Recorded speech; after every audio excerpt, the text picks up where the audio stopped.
자, 우리가 이렇게 신앙생활을 원칙대로 이렇게 하려고 무척이나 노력을 하고 있습니다. 그런데 우리의 삶을 좀 자세히 살펴보면 우리 어린 학생들은 어떤지 모르겠습니다. 그렇지만 나이 든 부모님들은 이렇게 노련하다고 해야 되나요? 이렇게 체념이 일상화되었다고 할까? 그래서 여러분의 삶을, 오늘 내가 만나고 살아가는 이 삶을 얼마나 이렇게 기쁘게 살아가는가 하는 것을 우리가 좀 살펴볼 일이 있습니다. 그래서 우리는 꼭 어떤 즐거운 일이 있어야 기쁜 일이고 행복하다고 느끼는 경향이 있는 것 같습니다. 하지만 원래 지금 오늘 우리의 삶은 살만하고 그래도 견딜만하며 행복해질 수 있는 여건이 충분히 있다고 생각합니다. 그럼에도 불구하고 우리는 어떠한 습관과 태도에 의해서 우리의 삶을 내 나름대로의 어두운 그런 블랙으로 채색을 해서 삶이 이렇게 어둡고 때로 이렇게 흥이 나지 않는 그런 삶이 되고 있다고 생각을 합니다. 그래서 오늘 일상의 행복을 소홀히 여기지 말자. 오늘 우리에게 일상의 행복이 주어지고 있는데 그것을 의례껏 우리가 취소해서 불행으로 만들고 우울하게 살아가는 우리의 삶이 있는데 그 문제를 좀 해결해 보자 하는 문제를 한번 다뤄보려고 합니다. 그래서 오늘도 이렇게 좀 열심히 적었습니다. 요 부분은 우리가 지난번에 봤던 칸트의 인식론의 그 부분을 우리 생물학적인 그러한 시각적 관점을 여기다 좀 잠깐 도입을 해서 알기 쉽게 좀 설명을 했습니다. 자, 그래서 뭘 설명을 하려고 하냐면 우리가 어떤 환경을 대면했을 때 나는 오늘 이렇게 환경을 이렇게 행복하게 살아갈 수 있는 현실이에요. 그런데 나도 모르는 사이에 현실을 채색을 하고 있다는 거예요. 오늘 그것을 좀 살펴보자 이거죠. 그 채색을 한 것을 걷어내야 내 삶이 행복해진단 말이죠. 이해가 되시나요? 네. 매우 전문적인 그런 부분인데 우리가 이해하기 쉽게끔 이렇게 도식화 시켰습니다. 자, 그러면 우리가 지난번 봤던 것처럼 첫째, 우리의 현상 세계 속에 현상이 모든 것이 실체가 아니다. 우리 저편에 하나님의 궁극적인 목표와 계획이 있어서 우리를 만들었기 때문에 우리 눈에 보이지 않는 그 세계, 물 자체, 이러한 사물이 있다면 이 사물 자체, 이것은 어떻게, 이 근원이 어디에서 나왔어요? 하나님. 이해가 되시죠? 이 사물의 물 자체는, 이 사물의 자체는 하나님 자체입니다. 자, 이게 우리 기독교인들의 이렇게 관점이죠. 그래서 모든 물질, 현상적 존재, 감각적 대상으로서의 그 사물의 본질은 뭐냐? 이 물 자체다. 자, 이렇게 물 자체가 있는데 그것을 통해서 오늘 이 현실에 하나님의 창조하신 우주 공간 속에 이 현상적 존재가 있는 것입니다. 그런데 이것은 감각적 대상으로서의 사물이라고 그랬죠. 이건 매우 중요하니까 여러분이 잘 정리를 해야 됩니다. 이런 개념이 정리가 안 되면 우리의 신앙의 발전이 없고 내가 신앙을 개념화시키는데 어려움이 있습니다. 그래서 이건 철학적인 부분이니까 이런 걸 잘 정리해야 신학으로 우리가 넘어갈 수가 있는 거죠. 자, 그래서 우리가 보는 대상은 모두가 감각적 대상이다. 감각적 대상. 자, 그런데 여기에 감각적 대상이 있다면 우리가 이제 이 대상을 만나는 것은 어떻게 만나는가? 이 동공으로 만난단 말이죠. 우리가 좀 더 구체적으로. 그렇죠? 네, 중학교 2학년 시간입니다. 네. 자, 동공. 내 눈으로 보는 거죠. 내 피부로 만나는 게 아니죠. 맞죠? 내 마음으로 만나는 게 아니죠. 내 시야로 만난단 말이에요. 그럼 제일 시야에서 만나는 게 뭐예요? 동공. 그 위엔 각막이 있겠죠. 그죠? 네. 동공입니다. 자, 동공 있고 여기에 이제 둘러싼 홍채, 빛의 양을 조절하는 이제 홍채가 이렇게 동공 주변을 싸고 있죠. 자, 이런 눈의 구조가 있습니다. 이렇게 있을 때 감각적 대상으로의 그 사물이 내게 어떻게 인식이 되느냐 하는 얘기를 좀 하는 것입니다. 이건 매우 중요하죠.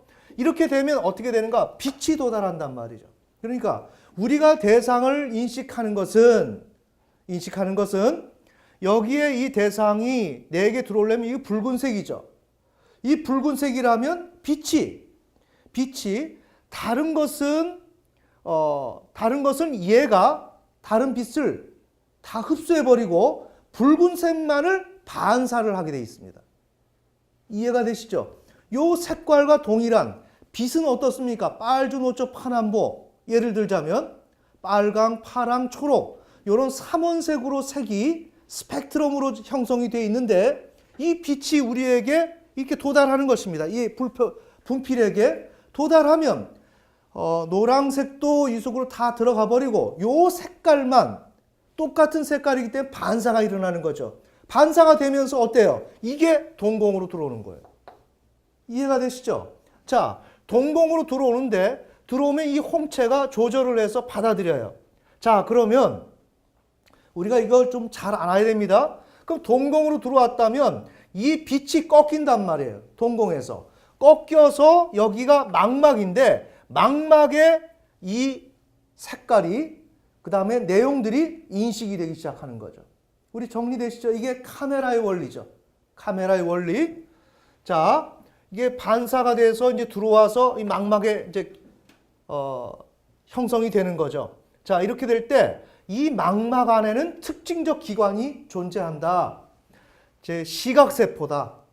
망막 이 안에 여긴 굉장히 어두운데 이 어두운 공간 속에 여기 망막이 있단 말이에요. 이건 사진기의 필름처럼 이렇게 물체가 닿으면 분별이 될 수 있도록 색깔을 인식할 수 있도록 이렇게 망막이 존재한단 말이에요. 그래서 외부에서 들어오는 이 색이 있는데 그것을 자극을 수용하는 것입니다. 그 다음에 물체를 인식할 수 있게 하는 거예요. 물체를. 이해가 되시죠? 여기서 인식하는 겁니다. 자, 그 결과 어떻게 되는가? 여기에 상이 맺히는 거예요. 형상이 맺히는 거예요. 그러면 우리가 지난번에 본 대로 칸트의 내용으로 보면 주어지는 표상들, 여기 주어졌죠? 표상들이 주어지고 현상에 잡다, 객관에 잡다한 표상들이 여기에 맺히는 거예요. 정리되셨죠? 그러면 이것을 어떻게 하는가? 신경이 이것을 전달하는 거예요. 이 내용을 전달을 해서 이 기록물들을 전달을 해서 대뇌로 이동시키는 겁니다. 정리되셨죠? 그러면 이 대뇌에서 감성과 지성과 이성으로 종합을 하는 겁니다. 우리 이 문제 다뤘죠?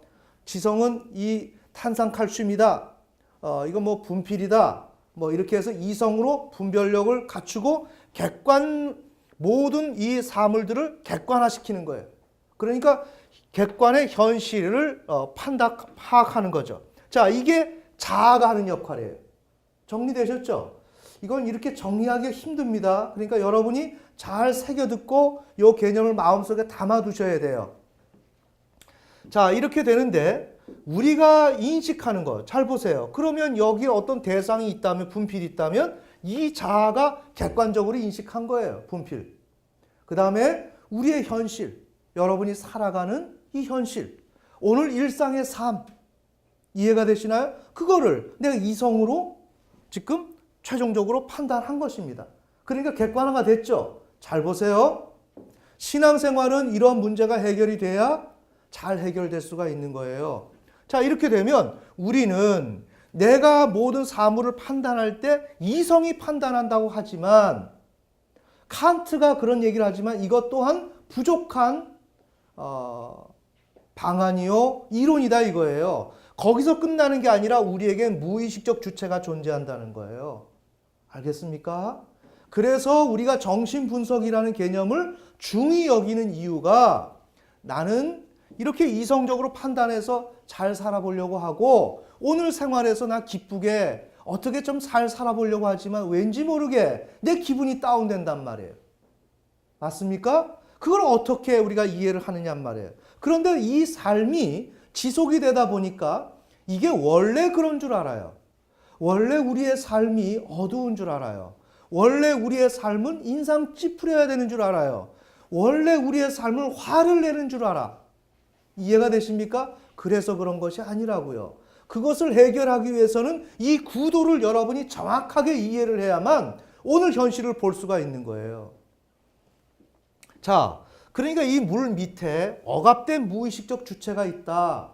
있는데 지금 여기서 감각적 대상으로서의 그 사물이 빛을 통해서 이 대상이 동공으로 들어오게 되죠. 이 들어왔습니다. 그런데 이 대상은 두 가지로서 우리에게 영향을 준다는 거예요. 뭔가 동공으로 들어오지만 하나는 바로 무의식적 주체를 자극하는 거예요. 이해가 되십니까? 제가 누누이 여러분한테 이해를 돕기 위해서 저의 어린 시절의 오뎅 그 사건을 말씀드리잖아요. 오뎅만 보면 저는 5원짜리 오뎅을 못 먹었어요. 문구점에서 나가면 그 문구점에 그 양철 그 박스로 해놓은 데다 거기다가 오뎅을 꽂아 놓지 않습니까? 그러면 돈 있는 애들은 5원, 10원 뭐 얼마를 주고 그 오뎅을 그 추운 겨울날 사 먹죠. 근데 저는 사 먹을 수가 없어요. 왜? 그 정도는 너무 사치스러운 거예요. 돈이 없으니까. 그러니까 애들 먹으면 뒤에서 멀찌감치 떨어져 있다가 애들이 다 먹으면 입에다 침을 바르고 나도 먹은 것처럼 같이 그 무리 속을 끼어들어간단 말이에요.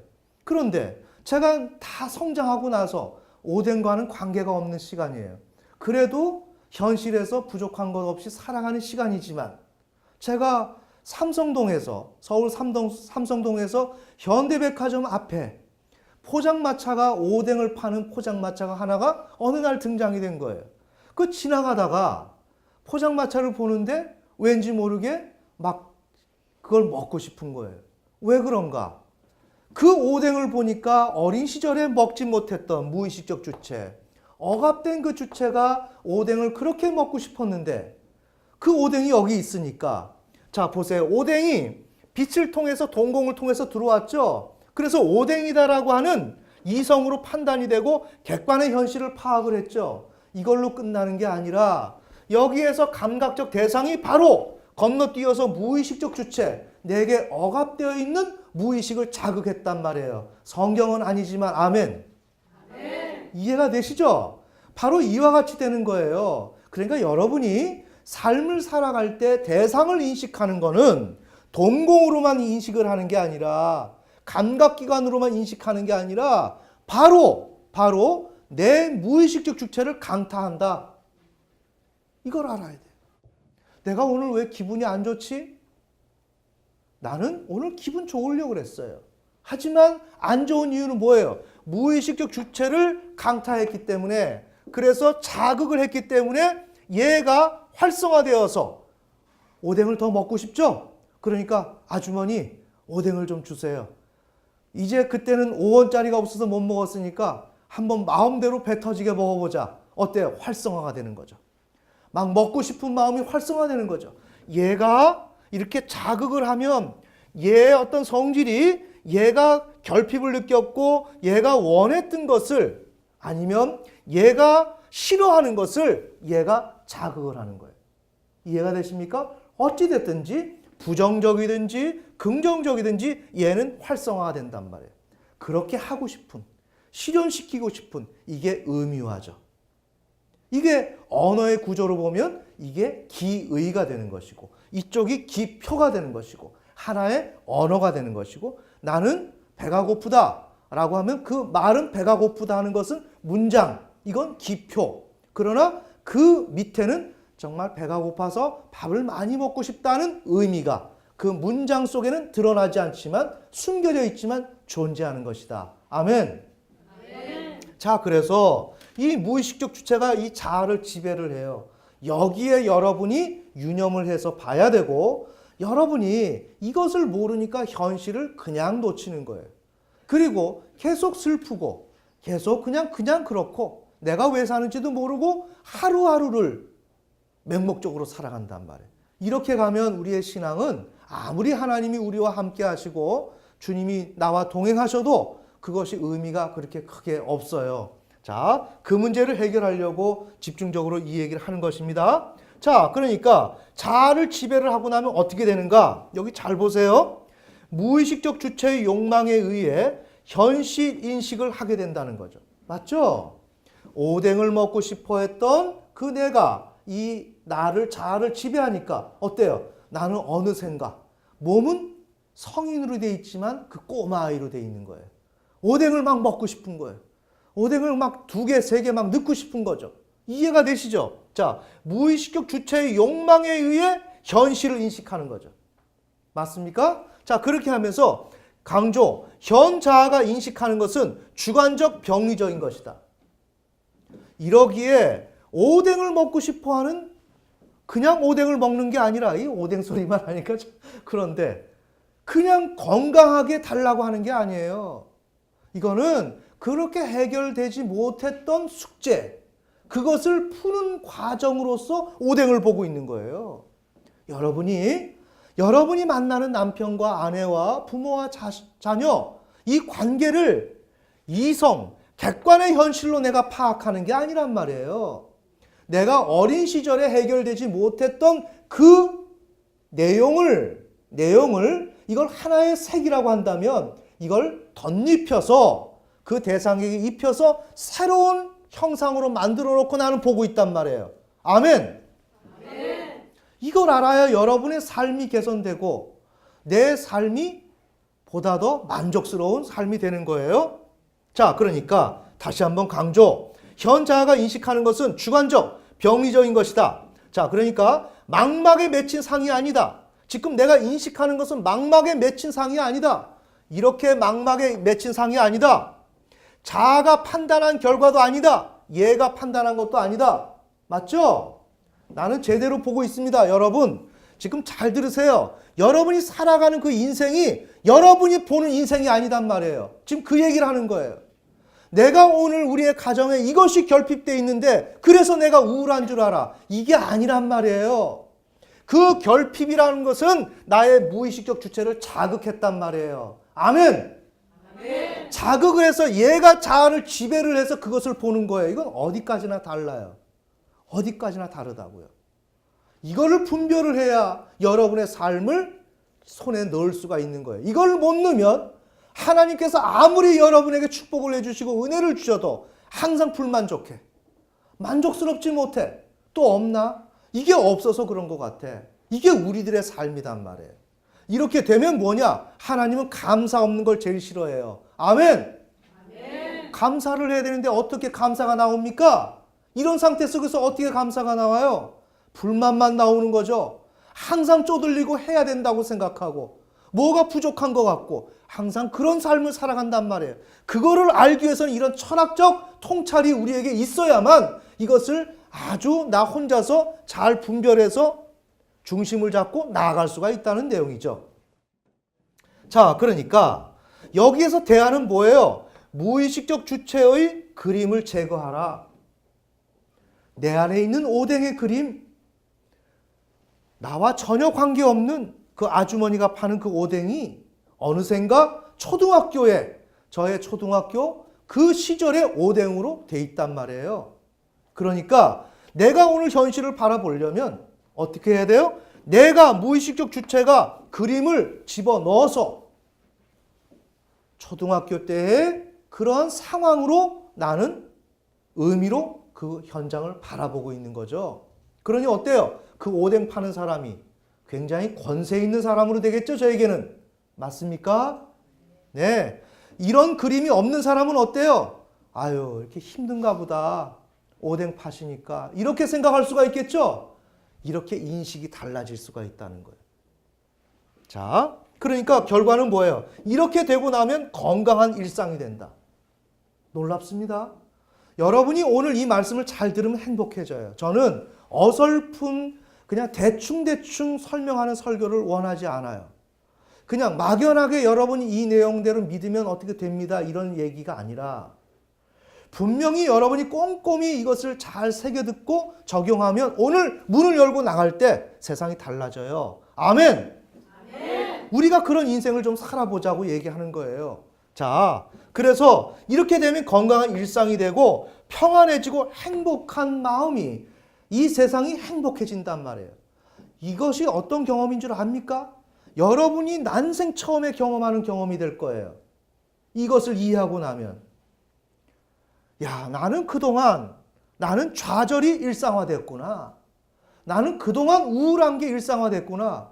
야, 내가 기뻐질 수가 있구나. 내가 만족스러워질 수가 있구나. 내 삶이 달라질 수가 있네. 이게 열린단 말이에요. 무엇에 의해서? 이 구조를 파악함에 있어서. 정리되셨죠? 자, 그 예가 지금 여기에 적어놓은 내용입니다. 여기 뭐 참고로 이 그림이 있는데 설명해 드리겠습니다. 자, 이 예는 뭐냐? 열하일기입니다. 중국의 그 열하라는 그 지방을 이렇게 견문하는 그 내용입니다. 자, 우리 조선 정조 때 1780년 북학파 연암 박지원. 그러니까 지금 이 북학파라고 하는 것은 지금 우리 현 정세하고 동일해요.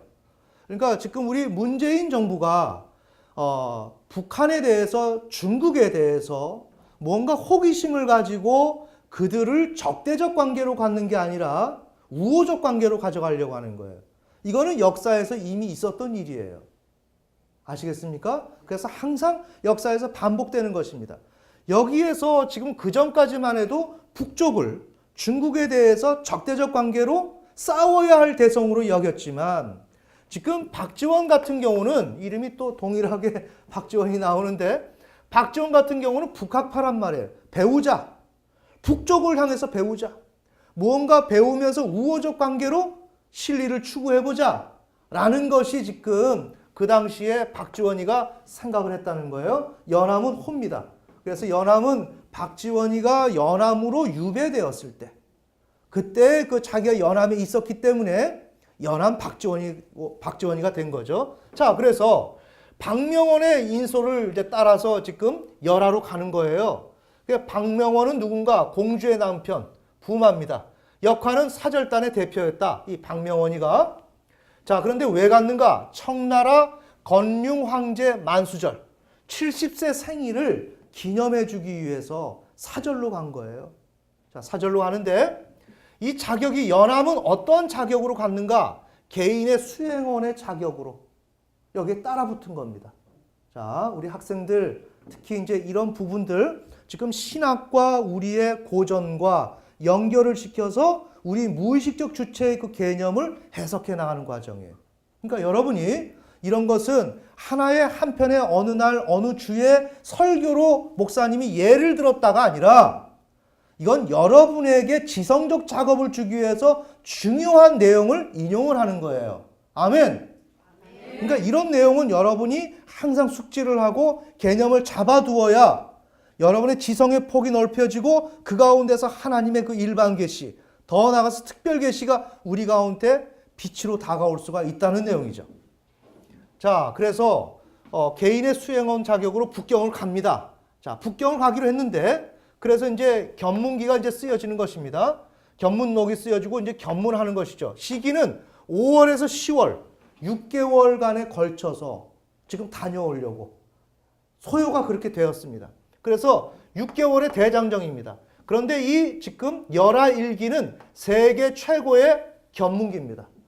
단순한 그런 탐방이 아니라 중국을 관통하고 중국의 역사와 문화와 이런 모든 정세를 그 외국인 우리나라 사람이 중국을 판단한 거예요. 그래서 굉장한 열하일기고, 이건 중국에서 자신들의 그 역사를 이해하기 위해서는 열하일기를 충분히 정독을 해야 되는 중요한 자료죠. 자, 세계 최고의 견문기다. 자, 경로는 뭐냐? 압록강에서 영경으로 가서 열하로 간다. 자, 이 코스입니다. 잘 알아두어야 합니다. 그래서 지금 이쪽으로 가는데 여기에서 폭우와 험한 길이 이렇게 주어졌습니다. 자, 그래서 영경까지만 가려고 했습니다. 목표가. 그렇게 하는데 지금 열하라고 하는 곳은 황제가 여기서 쉬는 곳이에요. 이 피서지입니다. 이제 황제를 만나러 가는 거니까 황제가 갑자기 영경에 지금 이들이 도착을 했는데, 여기에 도착했으면 여기서 만나야 되는데 자기가 열하에 있으니까 열하로 오라고 하는 거예요. 너무나도 극심한 어려운 가운데 이 여행이 지금 지속되었는데 이제 할 수 없이 힘을 내어서 가야 되는데, 이 코스가 만만치 않은 코스란 말이에요. 굉장히 힘든 코스라고요. 그래서 황제가 조선 사절단을 호출한 거예요. 그래서 어떻게 했는가? 무박 4일 잠을 한숨도 자지 않고 4일간을 이렇게 아주 강행군을 하는 거예요. 그래서 마지막 관문인 이 영경에서 열하로 가는 여행을 이제 하게 되는 거죠. 그래서 일야 하룻밤, 그 다음에 구도 하기, 그러니까 구 도하 강을 건넌다. 그러니까 뭐죠? 9번 하룻밤에 9번 강을 건넌다. 건넌 기록이 일야 구도 하기예요. 자, 이해가 되시죠? 자, 그래서 하룻밤에 꼬불꼬불한 그 강을 건너는 거예요. 직선이면 어때요? 한 번 건너면 되겠죠. 그렇지만 꼬불꼬불하기 때문에 9번을 건너야 되는 거죠. 자, 이게 지금 이 그림이에요. 이렇게 스케치로 그린 것입니다. 지금 이게 다 이게 물속을 말을 타고 건너는 거죠. 강을 도하하는 거예요. 근데 이 강이 밤인데 잠을 한숨도 못 자고, 그 다음에 먹는 것도 이게 다 떨어져서 먹지도 못하고, 이런 사절단이 중국을 통과할 때는 거기서 민간인들에게 그걸 부탁을 하면 불법이래요.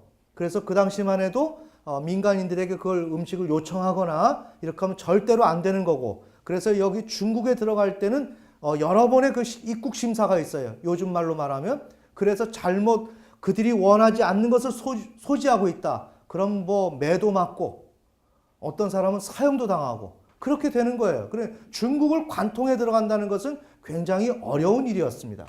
자, 그런 가운데서 이런 지금 험한 그런 여행을 하는 거예요. 예를 들어 봅시다. 여러분이 깜깜한 밤인데 그 출렁거리는 새롭게 내가 가보지 않은 그 강을 건너는 거예요. 뭘 타고? 말을 타고.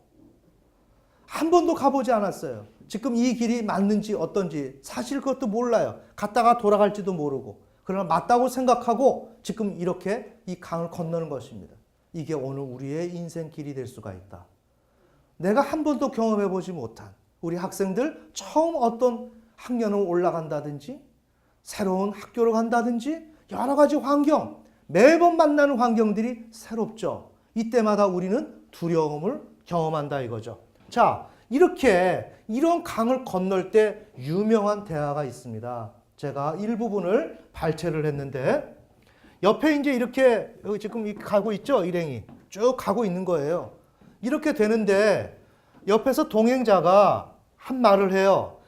지금 오늘 이렇게 어렵고 불안한 이 상황을 나는 꼭 이렇게 말하고 싶다. 즉 옛사람이 위태로운 것을 말할 때 장님이 애꾸말을 타고 한밤중에 물가에 선 것이라고 하더니, 자, 위태로운 것을 표현할 때는 옛사람이 장님이 애꾸말, 말이 눈이 하나밖에 없는 거예요. 말이 제대로 봐야 내가 갈 길을 갈 거 아닙니까? 근데 말이 눈이 하나밖에 없어요. 그 말을 타고 한밤중에 물가에 섰다. 이런 물가에 섰다. 그러한 말이 있는데 그것이 바로 오늘 밤 우리가 그 꼴이네.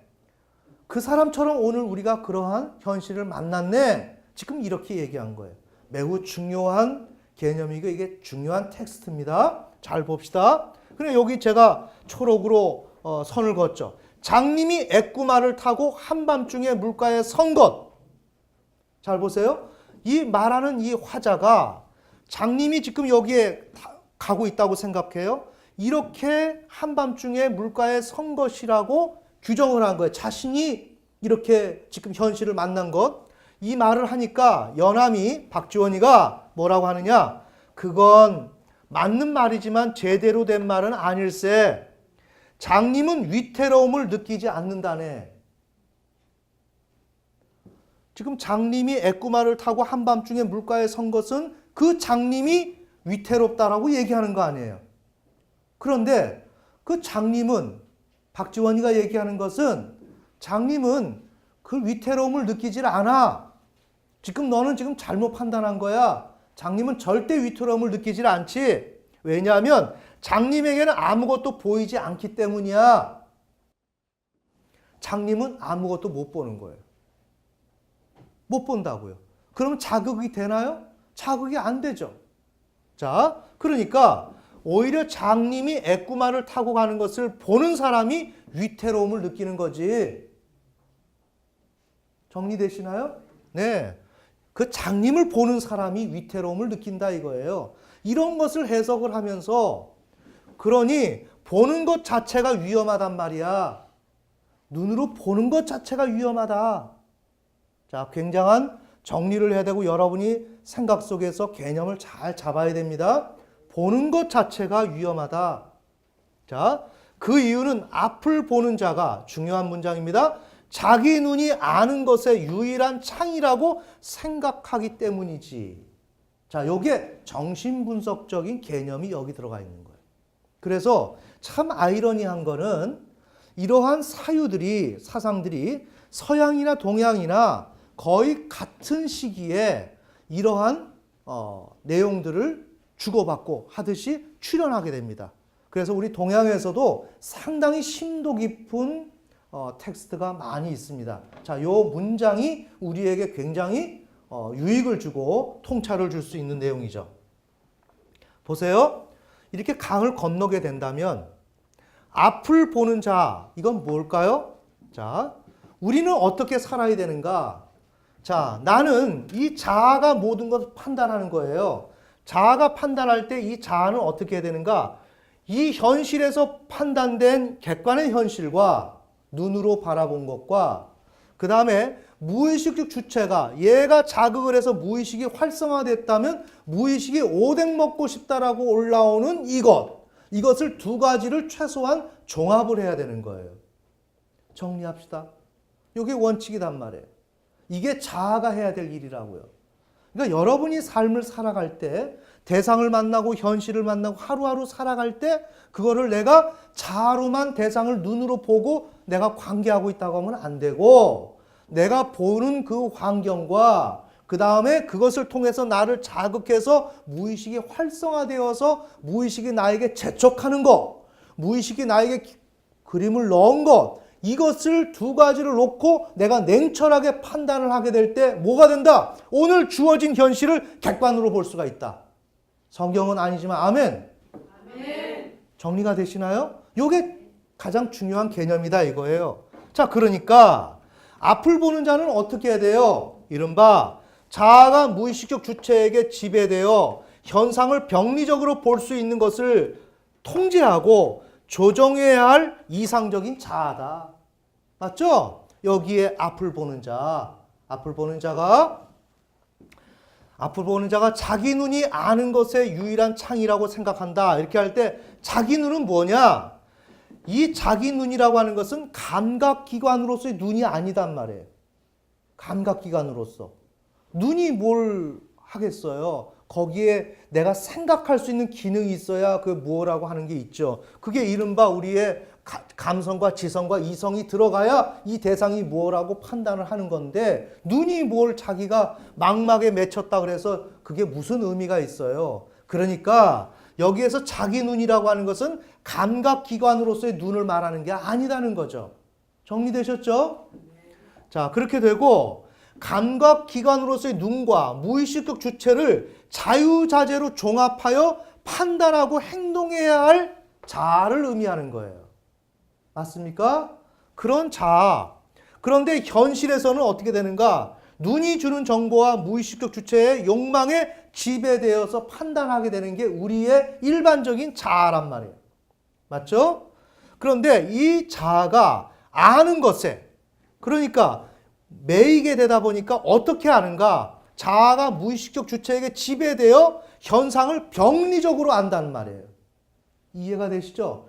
병리적으로 이해한다. 지금 이 강을, 험난한 강을 도하하는데 오늘 이 현실을 어때요? 있는 그대로 감성과 지성과 이성으로 판단해야 되는데 무의식적 주체의 욕망에 지배되어서 어떻게 해요? 판단하게 되니까 그것을 우리는 안다라고 얘기를 한단 말이에요. 정리되십니까? 여러분이 추운 겨울날 바람이 쌩쌩 부는데 그 제주도 바닷가에 방파제에 나갔다고 생각을 해보세요. 아무도 없는데. 그럼 방파제면 이렇게 쭉 나가죠. 그럼 어때요? 물의 중심 부분까지 막 나간 거 아닙니까? 해안에서 그때 비바람이 몰아치고 태풍이 치는데 아무도 없어. 물은 시커매. 여러분 어떤 생각이 드세요? 그때 두려움을 느끼겠죠? 왜 두려울까요? 이걸 생각해야 돼요. 정말 그 바닷물이 두려워서 두려운가? 아니라는 거죠. 그 바닷물이 오늘 무의식적 주체를 자극을 했다는 거죠. 이해가 되십니까? 그래서 얘가 지배해서 자아가 그 채색된 그것으로 오늘 바다를 보는 거예요. 그래서 두려운 거예요. 마찬가지로 지금 자기 눈이 아는 것, 강을 건너는 이런 상태, 불안을 줄 수밖에 없는 그런 상태지만 이것은 정말 그 조건 자체가 그래서 두렵다고 생각하는 게 아니라 이 자는 조건이 그래서 나는 두렵다라고 생각하고 있다고 얘기한다는 거죠. 그렇지만 그는 무의식적 주체에게 지배되어서 현상을 병리적으로 지금 알고 있다는 거죠. 그렇게 아는 것의 유일한 창이라고 생각하기 때문이다. 그러니까 이렇게 아는 것을 그건 당연하고 그건 그렇게 생각하는 건 하나밖에 없다. 답은 그거 하나다. 자기가 병리적으로 해석을 하고 바라보고 있지만 그것이 꼭 정답인 것처럼 그리고 그 하나밖에 없는 그러한 인식인 것처럼 이렇게 생각하는 그 자체가 문제라는 거예요. 좀 정리가 되시나요? 네. 그러니까 이 문장을 해석하려면 정신분석적인 이해가 있어야 이 문장을 이해하고 연암은 여기에 대한 정신분석에 대한 이해는 없지만 이렇게 설명을 해 나갔다 이거예요. 그래서 오늘 우리는 이런 개념을 설명하기 위해서 연암 박지원의 열하일기를 인용해서 이것을 지금 설명하고 있는 거예요. 정리가 되시죠? 자, 그러니까 그 유일한 창이라고 생각한다. 이것은 확신한다. 그런데 이게 우리의 일반적인 현상이다. 자, 그러니까 연암이 뭐라 그래요? 그러니 다들 위태로움을 느끼지 않으려면 지금부터 눈을 꼭 감게나. 지금부터 눈을 꼭 감게나. 지금 연암이 이걸 지금 통과하고 있는데 두렵다고 하니까 눈을 감아라. 그럼 눈을 감는다는 게 뭐냐? 감각기관으로서 눈이 아니라 그랬죠? 눈이란 자아를 의미한다 그랬죠? 자아가 무의식적 주체에게 지배되어 현상을 보던 것을 멈추라는 것이죠. 이해가 되시죠? 네. 그것을 멈추라는 것이에요. 자, 그런 후 강을 건너게나. 자, 이렇게 건너게 되면 평안해질 것이다. 그렇게 건너게 되면. 자, 이런 사실을 아는 만큼 보인다. 이런 사실을 아는 만큼 오늘 내가 만난 현실이 보인다.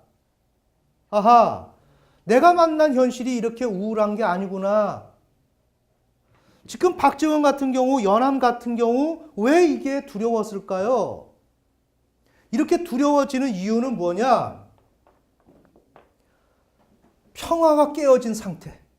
그렇죠? 이 강물과 어두운 그 밤, 그 다음에 여러 가지 그 추위와 여러 가지 뭐가 있겠죠? 이렇게 있는 상황에서 그 다음에 그 강을 도하할 때 어떤 어려움이 올지 모르죠. 좌절. 거기에 대해서 알 수 없는 상태. 이게 주어지는 거예요. 알 수 없는 상태. 여러분이 삶을 어려운 환경을 만날 때 왜 두렵고 불안해지냐? 알 수 없는 상태. 예측할 수 없는 상태가 주어진단 말이에요. 그런데 이것은 근원이 뭐냐? 근원이 우리 아이들이 엄마한테 꾸지람을 들어요. 꾸지람을 들으면 아빠한테 꾸지람을 듣든지 나는 엄마 아빠를 믿었는데 그분이 나에 대해서 꾸지람을 한다면 이때 내가 어떻게 해야 될 줄 몰라요. 굉장히 난감해지는 거예요. 이해가 되시나요? 굉장히 난감해지고 내가 엄마 아빠를 어떻게 설득을 시켜야 될 줄 몰라요. 이게 밤이에요. 자, 그러니까 아이들이 공포증이 있을 때 아이들이 공포증이 있을 때는 왜 공포증이 있냐? 밤인 상태란 말이에요. 보여지지 않는 상태. 예측할 수 없는 상태. 알겠습니까? 그러니까 공포증이 있으면 혼자 엘리베이터를 탄다든지 그러면 두려워져요. 공포증이 있으면 밤길을 걸으면 두려워지는 거예요. 자, 밤길 자체 때문에 두려운가요? 아니에요. 밤길 자체가 예측 불허. 언제 여기서 뭐가 나올지도 모르고 어떤 봉변을 당할지 모르는 이러한 일들이 있다라는 것을 암시해주고 걔가 그 환경이 내가 어린 시절에 부모로부터 꾸지람을 듣거나 어떤 지적을 받았을 때 내가 어찌할 바 몰랐던 그 아이를 자극한단 말이에요. 성경 아니지만 아멘. 아멘. 박지원이가 지금 그 상태란 말이에요. 흉흉한 그러한 강물을 보면서 어떻게 될지 모르는 이 상황에 왜 이 강물을 보면서 두려움을 느끼고 위태로움을 느꼈는가? 이것은 궁극적으로 보면 부모와 자식 간의 관계 속에서 아이가 거기에서 미처 꾸지람을 듣거나 훈계를 듣거나 교육을 받을 때 내가 어떻게 해야 될지를 모르겠다라고 하는 난처함, 그런 난감함, 이런 상황들이 바로 핵심적인 내용이다 이거죠. 이해가 되시죠? 그래서 대처 능력이 없어서 어쩔 줄 몰라 할 때 지금 그런 것이 지배가 되니까 그것을 통해서 연함의 자아를 지배하는 거죠. 그것이 자아를 지배해서 연함의 자아가 오늘 강물을 보는 거예요. 강물을 볼 때 어때요? 두려워지는 거예요. 이해가 되십니까? 그냥 강물을 보고 두려운 게 아니에요. 매우 지금 중요한 내용을 얘기하고 있습니다. 우리의 건조하고 우울한 삶 다 채색이 되어 있습니다. 하다못해 오늘 내게 어떤 즐거운 일이 있어요. 우리 형님이 돌아가시기 전에 병원에 입원했다가 일시적으로 퇴원을 했어요. 그랬더니 병원 문을 나오자마자 산천초목이 웃는 것 같더라 이거예요. 우리 은혜를 받을 때 그렇죠. 내 마음속의 상태에 따라서 세상이 달라지는 거예요. 오늘 우리가 지금 항상 어떤 게 있는가? 내가 어린 시절부터 그려오던 이 세계가 있어요. 애들이 엄마한테 꾸지람을 들었어요. 얼마나 세상이 짜증납니까? 그리고 거기서 기쁨이 없죠. 그렇게 보는 눈을 가지고 지금까지 왔다고요, 우리가. 그렇게 왔어요. 그러면서 내가 무언가 죄책감을 느낄 만한 행동했어요. 그러면 나는 어때요? 세상을 항상 피하는 눈, 도망자의 입장. 이해가 되시나요? 똑같은 환경이지만 그런 도망자의 입장에 있는 죄책감을 느끼는 내가 오늘 자아를 지배해서 오늘 현실을 보는 거예요. 오늘 우리는 그런 삶을 살아가고 있어요. 오늘.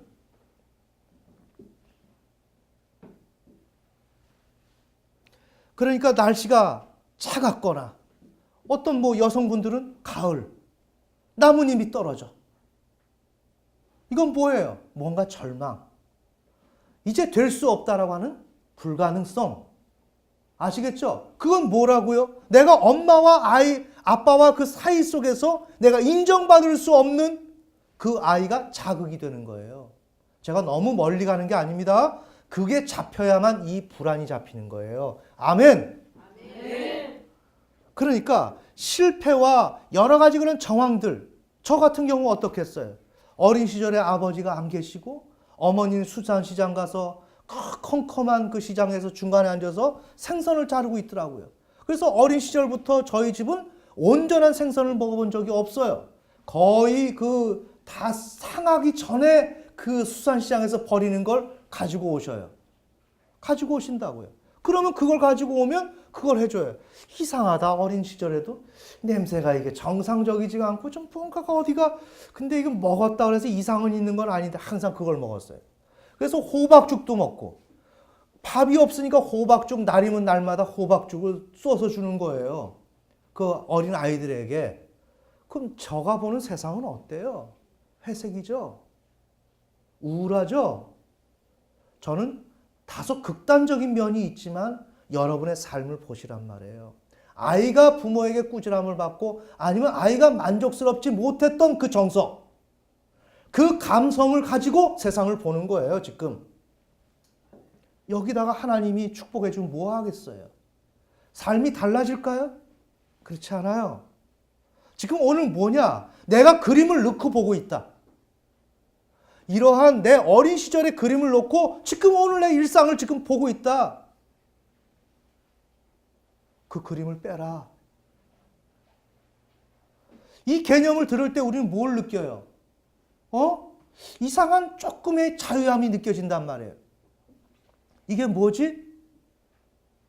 그렇지. 그런 내가 그림을 넣고 지금 보고 있네? 뭐예요? 충분히 나는 자유로울 수 있다. 아멘. 충분히 난 자유로울 수 있다. 내가 지금 잘못 보고 있구나. 우리는 나도 모르는 사이에 눈을 뜨면, 이렇게.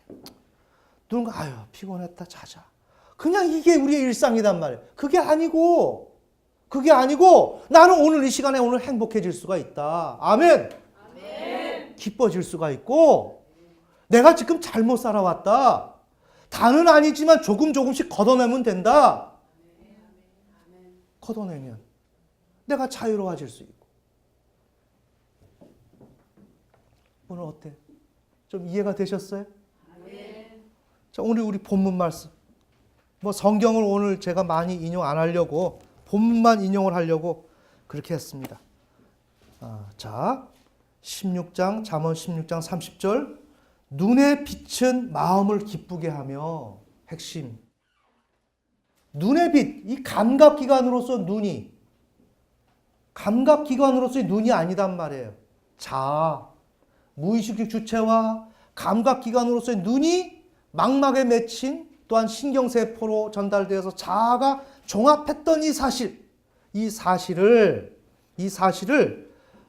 종합을 했을 때 이 눈의 빛이 무의식적 주체의 그런 어두운 그림자를 제거한, 이해가 되시죠? 그런 관점으로 보게 될 때 우리의 마음은 기뻐진다는 거예요. 우리의 마음. 우리 개역 성경에 보면 눈에 밝은 것은 마음을 기쁘게 하고, 눈에 밝은 것은 마음을 기쁘게 하고, 오늘 우리의 눈은 어두워져 있단 말이에요. 나도 모르는 사이에. 이것을 이제부터는 이 논리를 알았기 때문에 천천히 생각하시면 충분히 내가 좀 더 자유로워질 수 있고 해방감이 느껴진단 말이에요. 여러분이 실습을 해보세요. 이제 오늘 예배를 마치고 나가셔서 한번 천천히 삶에서 적용해 보세요. 신기하죠? 나는 100% 구속되어 있고 100% 좌절하고 100% 우울한 것이 삶인 줄 알았는데 이 틈새가 보이기 시작한단 말이에요. 틈새가 보일 때 드디어 내가 살아난단 말이에요. 아멘. 그렇게 하시면서 하나님이 주시는 그런 은혜를 이렇게 직접적으로 경험하다 보면 내 안에서 풍성한 그런 안정감과 행복감이 이제는 솟아나기 시작할 겁니다. 네, 다 같이 기도하시겠습니다.